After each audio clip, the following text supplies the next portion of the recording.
নমো ভগবতে বাসুদেবায় ভগবতে বাসুদেবায়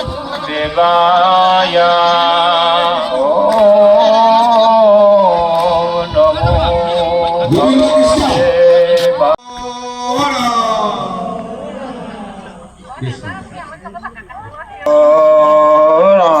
কৃষ্ণ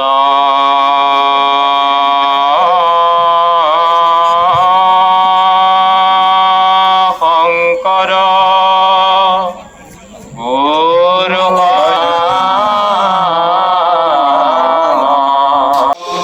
শ্ৰী ৰাম সনাতন হৰি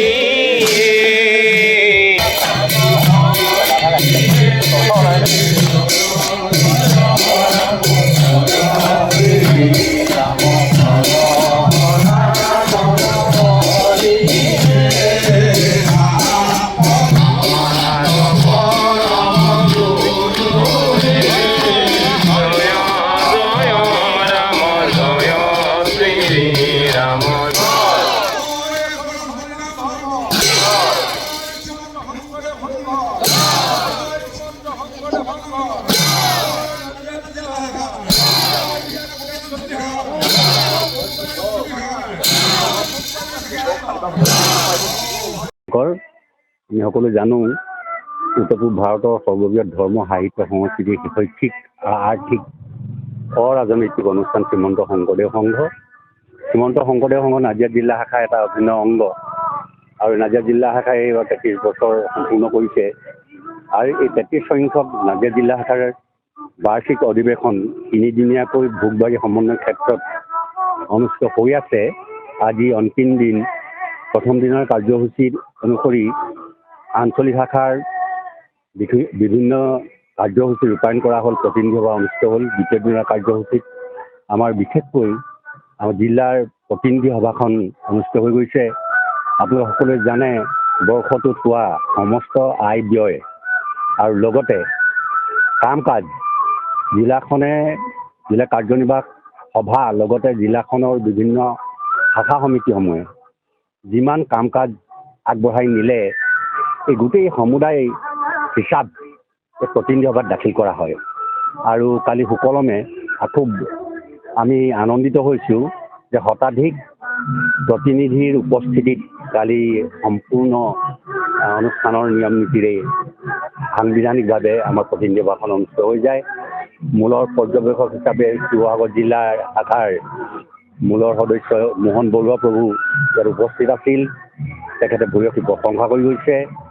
লগতে সন্ধিয়ালৈ আমাৰ জিলা শাখাৰ শিল্পীসকলে সাংস্কৃতিক অনুষ্ঠান অনুষ্ঠিত কৰিলে। ইয়াৰ বাবে আপোনালোকক আৰু এটা কথা জনাব লাগিব। প্ৰথম দিনৰ সন্ধিয়াৰ কাৰ্যসূচী আছে আমাৰ কেলিগোপাল নাট অংকীয়া নাট, মহাপুৰুষ গুৰুজনাৰ সৃষ্ট 6খন নাটকৰ অন্যতম নাটক কেলিগোপাল নাটকখন পৰিৱেশন কৰিছিলে স্থানীয় শিল্পীসকলে। বৰ সুন্দৰভাৱে পৰিৱেশন কৰিছে। আমি ভাবোঁ এই যুৱ প্ৰজন্মই আমাৰ সংস্কৃতিটোৰ ধাৰক বাহক আৰু এই সংস্কৃতিটো জীয়াই ৰখাত সফল কৰি তুলিব। আৰু আমাৰ গুৰুজনাৰ সমস্ত ধৰ্ম দৰ্শন সাহিত্য সংস্কৃতিক জীয়াই ৰাখিবলৈ হ'লে আমি প্ৰথম শ্ৰীমন্ত শংকৰদেৱ সংঘৰ নাজিৰা জিলা শাখাৰ 33 সংখ্যক বাৰ্ষিক অধিৱেশন, শিলাকুটি আঞ্চলিক শাখাৰ 19 সংখ্যক বাৰ্ষিক অধিৱেশন, লগতে ভোগবাৰী প্ৰাথমিক শাখাৰ গৌৰৱ উজ্জ্বল সোণালী জয়ন্তী বৰ্ষজোৰা কাৰ্যসূচীৰ আজি এতিয়া সমাপ্তি অনুষ্ঠান, সামৰণি অনুষ্ঠান। আমি শ্ৰীমন্ত শংকৰদেৱ সংঘৰ ভোগবাৰী প্ৰাথমিক শাখাই সোণালী জয়ন্তী শুভাৰম্ভণি অনুষ্ঠানটো দুদিনীয়াকৈ আয়োজন কৰিছিলোঁ। তাৰ পাছতে আমি বহু কাৰ্যসূচী ল'লোঁ। তাৰ ভিতৰত আটাইতকৈ উল্লেখযোগ্য কাৰ্যসূচী এটা আছিলে যে এখন ৰাষ্ট্ৰীয় আলোচনা চক্ৰ গড়গাঁও মহাবিদ্যালয়ৰ শৈক্ষিক প্ৰেক্ষাগৃহত গড়গাঁও মহাবিদ্যালয়ৰ অসমীয়া বিভাগৰ উদ্যোগত এখন শৈক্ষিক চেমিনাৰ আমি অনুষ্ঠিত কৰিছিলোঁ, য'ত ভালেসংখ্যক গৱেষক আৰু গৱেষক ছাত্ৰই অংশগ্ৰহণ কৰিছিল। তাৰ পৰৱৰ্তী সময়ত এতিয়া আমি এই তিনিদিনীয়া বৰ্ণাঢ্য কাৰ্যসূচীৰে এই সোণালী জয়ন্তী উৎসৱটি পালন কৰিছোঁ। শ্ৰীমন্ত শংকৰদেৱ সংঘ ভোগবাৰী প্ৰাথমিক শাখাটি 1973 চনত জন্ম হৈছিল। জন্ম হোৱাৰ পৰাই শ্ৰীমন্ত শংকৰদেৱ সংঘই যিবোৰ অভিলাষী আঁচনি লৈছে, যিবোৰ আঁচনিৰ জৰিয়তে শিশু যুৱ আৰু আইসকলৰ সৰ্বাংগীন বিকাশৰ কাৰণে আৰ্থিক মানসিক আধ্যাত্মিক নৈতিক বৌদ্ধিক বিকাশৰ কাৰণে যিবোৰ অভিলাষী কাৰ্যসূচী লোৱা হয় এই সকলোবোৰ কাৰ্যসূচী আমি শ্ৰীমন্ত শংকৰদেৱ সংঘৰ ভোগবাৰী প্ৰাথমিক শাখাই ইতিমধ্যে লৈছোঁ। কেৱল মাত্ৰ যে শ্ৰীমন্ত শংকৰদেৱ সংঘৰ ভোগবাৰী প্ৰাথমিক শাখাৰ সংগীসকলৰ বাবেহে লৈছোঁ এনেকুৱা নহয়, গাঁওখনৰ সকলোকে আমি সাঙুৰি এই শ্ৰীমন্ত শংকৰদেৱ সংঘই আমি অনুষ্ঠান অনুষ্ঠিত কৰিছোঁ। গতিকে তাৰ ফলশ্ৰুতিতে গাঁওখনৰ আমাৰ যুৱক যুৱতীসকলে পোনপ্ৰথমবাৰৰ বাবে এই ভোগবাৰীত গুৰুজনাৰ অনুপম সৃষ্টি অংকীয়া নাট, দুখনকৈ অংকীয়া নাট গাঁওবাসীয়ে প্ৰদৰ্শন কৰিবলৈ সক্ষম হ'ল।